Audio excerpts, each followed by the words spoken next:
August മാസത്തിൽ 2 ഗംഭീര നേട്ടങ്ങളാണ് എസ്.എൽ. നാരായണൻ സ്വന്തമാക്കിയത്. ആദ്യം ശ്രീലങ്കയിൽ നടന്ന കോമൺവെൽത്ത് ചെസ് ചാമ്പ്യൻഷിപ്പിൽ വെള്ളി, പിന്നീട് ഭുവനേശ്വറിൽ നടന്ന ലോക ജൂനിയർ ചെസ് ചാമ്പ്യൻഷിപ്പിൽ വെങ്കലം. വിശ്വനാഥൻ ആനന്ദ് ഉൾപ്പെടെ ഇന്ത്യയിൽ നിന്ന് 3 പേർ മാത്രമാണ് ലോക ജൂനിയർ ചാമ്പ്യൻഷിപ്പിൽ മെഡലുകൾ നേടിയിട്ടുള്ളൂ എന്ന് ഓർക്കുക. താൻ പഠിക്കുന്ന തിരുവനന്തപുരത്തെ മാർ ഇവാനിയസ് കോളേജിൽ വെച്ച് എസ്.എൽ. നാരായണൻ ഞങ്ങളുടെ പ്രതിനിധി ജയേഷ് പൂക്കോട്ടൂരുമായി സംസാരിച്ചു.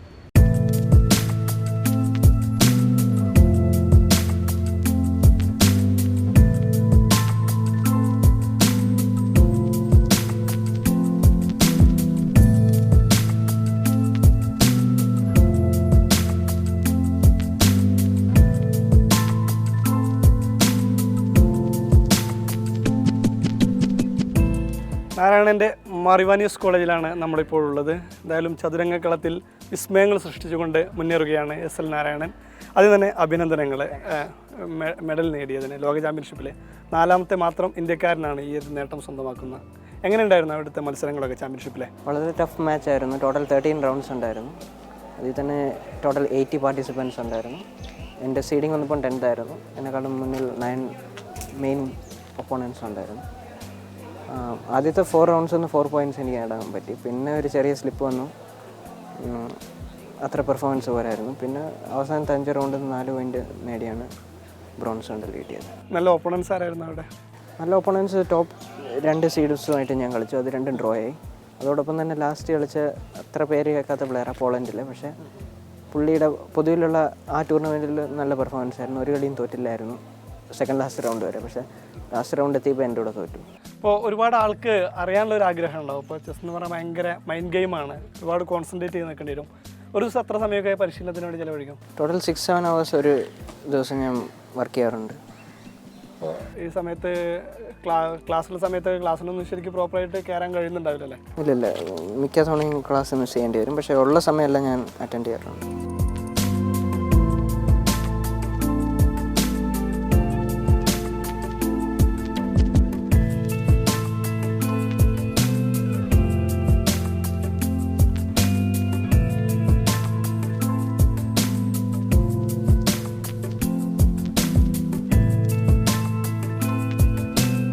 അപ്പോൾ എങ്ങനെയാണ് നാരായണന് ചെസ്സിലോടൊരു താല്പര്യം തോന്നുന്നത്? എങ്ങനെയാണ്? വളരെ ചെറുപ്പത്തിൽ തന്നെ ചെസ് തുടങ്ങിയായിരുന്നു? കുറച്ച് ചെറുപ്പത്തിൽ തന്നെ തുടങ്ങി. 3rd സ്റ്റാൻഡേർഡ് മുതലാണ് സീരിയസ് ആയിട്ട് ചെസ് എടുത്തത്. കാരണം അമ്മ ഓഫീസിൽ കളിക്കുമായിരുന്നു. ഒരു ദിവസം എന്നെയും കൊണ്ടുപോയി. അങ്ങനെ വന്നപ്പോൾ അവിടുത്തെ അറ്റ്മോസ്ഫിയറും ചെസ് ബോർഡും എല്ലാം കണ്ടപ്പോൾ എനിക്കൊരു ചെറിയ ഇൻട്രസ്റ്റ് വന്നു. ഞാൻ ജസ്റ്റ് മൂവ്സ് എല്ലാം ഒന്ന് പഠിച്ചു. പിന്നെ ഒരിക്കൽ അടുത്ത തവണ പോയപ്പോൾ ജസ്റ്റ് കളി ഒരു അങ്കിളിൻ്റെ കൂടെ കളിച്ചായിരുന്നു. അമ്മയുടെ ഓഫീസിൽ തന്നെ ടോപ്പ് പ്ലെയർ ആയിരുന്നു. അപ്പോൾ ആങ്കിളായിരുന്നു പറഞ്ഞ ടാലൻ്റ് ഉണ്ട്, പ്രോപ്പർ ഗൈഡൻസും കോച്ചിങ്ങും കൊടുത്ത് കയറ്റിക്കൊണ്ടു പോകണം. അങ്ങനെയാണ് സീരിയസ് ആയിട്ട് എടുക്കുന്നത്. അപ്പോൾ വിദേശ കോച്ചിൻ്റെ കീഴിലുള്ളൊരു പ്രാക്ടീസും ഒരു ഗൈഡൻസും ഒക്കെ എങ്ങനെയുണ്ട്? വളരെ ഹൈ ലെവലാണ് പുള്ളിയുടേത്. പുള്ളി നല്ല പഠിപ്പിക്കുന്നുണ്ട്. പുള്ളിയുടെ ടെക്നിക്ക് എന്ന് പറയുന്നത് തന്നെ സാധാരണ പോലെയല്ല, ഒരു ഡിഫറെൻ്റ് ആയിട്ടാണ് എനിക്ക് തോന്നുന്നത്. പുള്ളി ഇവിടെ വന്ന് ചെയ്യുകയാണെങ്കിൽ ഇപ്പോൾ ഒരുപാട് ചിലവുള്ള കാര്യമാണ്. അതെങ്ങനെ സർക്കാരിൻ്റെ ഭാഗത്തു നിന്ന് വല്ല സപ്പോർട്ട് ഉണ്ടാവാറുണ്ട്? കഴിഞ്ഞ തവണ സർക്കാരിൻ്റെ ഭാഗത്ത് നിന്ന് നല്ല സപ്പോർട്ടായിരുന്നു. അതുകൊണ്ടായിരുന്നു കുറേ മെഡൽ കിട്ടാൻ എനിക്ക് സാധിച്ചു. പക്ഷേ ഇത്തവണത്തെ ഒന്നും ആയിട്ടില്ല. അതുകൊണ്ട് കുറച്ച് കഷ്ടപ്പാടില്ല.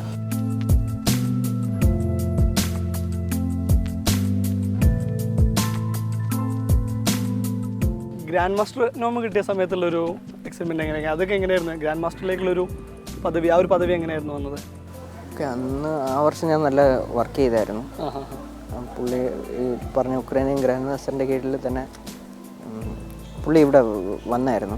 ട്രിവാൻഡ്രത്ത് ഗവൺമെൻറ്റിൻ്റെ അന്ന് സഹായം ഉള്ളതുകൊണ്ട് പുള്ളി ഇവിടെ വന്ന് നല്ല സ്ട്രോങ് ആയിട്ടുള്ള ക്ലാസ് തന്നായിരുന്നു. ഈ ഗ്രാൻഡ് മാസ്റ്റർ നോമാണോ അതോ വേൾഡ് ചാമ്പ്യൻഷിപ്പിലെ മെഡലാണ് ഏറ്റവും പ്രഷ്യസ് ആയിട്ടുള്ള തോന്നുന്നത്? ഈ വേൾഡ് ഗ്രാൻഡ് മാസ്റ്ററിൻ്റെ ടൈറ്റിൽ എന്ന് പറയുന്നത് ഏതൊരു ചെസ് പ്ലെയറും ബേസ് ആയിട്ട് കാണുന്നൊരു സംഭവമാണ്. പക്ഷേ വേൾഡ് ജൂനിയറിൽ ബ്രോൺസ് എന്ന് പറഞ്ഞാൽ അതൊരു ഭയങ്കര പ്രസ്റ്റീജിയസ് ടൂർണമെൻറ്റാണ് വേൾഡ് ജൂനിയർ. അത് ഈ ബ്രോൺസ് കിട്ടിയതെന്ന് എൻ്റെ കരിയറിൽ തന്നെ ഹയസ്റ്റ് അച്ചീവ്മെൻറ്റ്. ആരായിരുന്നു ഇപ്പോൾ ഈ ഒരു ഫീൽഡിലേക്ക് എത്താനുള്ളൊരു കാരണം? നമ്മുടെ ഒരു റോൾ മോഡൽ എന്നൊക്കെ ഒന്ന് പറയാവുന്ന ഒരു റോൾ മോഡൽ ആനന്ദാണ്.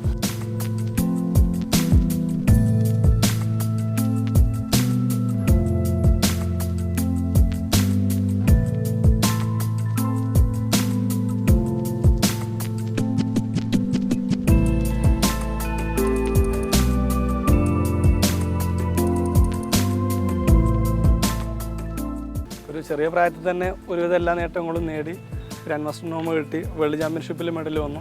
ഇനി അടുത്ത എയിം എന്താണ്?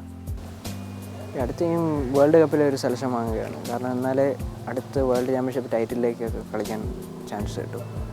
അതിനുവേണ്ടി അതിൻ്റെ സെലക്ഷൻ ടൂർണമെൻറ്റ്സ് ആയിട്ട് ഏഷ്യൻ കോണ്ടിനെൻ്റൽ അങ്ങനെ കുറച്ച് ടൂർണമെൻറ്റ്സ് ഉണ്ട്. അത് കളിച്ച് സെലക്ഷൻ വാങ്ങണം. അത് കളിക്കാൻ വേണ്ടിയുള്ള പ്രിപ്പറേഷൻ. ഇപ്പോൾ എത്ര പോയിന്റ് ഉണ്ട്, എത്ര പോയിന്റ് ഇനി വേണം അതിലേക്ക്? ഇപ്പോൾ എൻ്റെ ലൈവ് റേറ്റിംഗ് 25-36 ആണ്.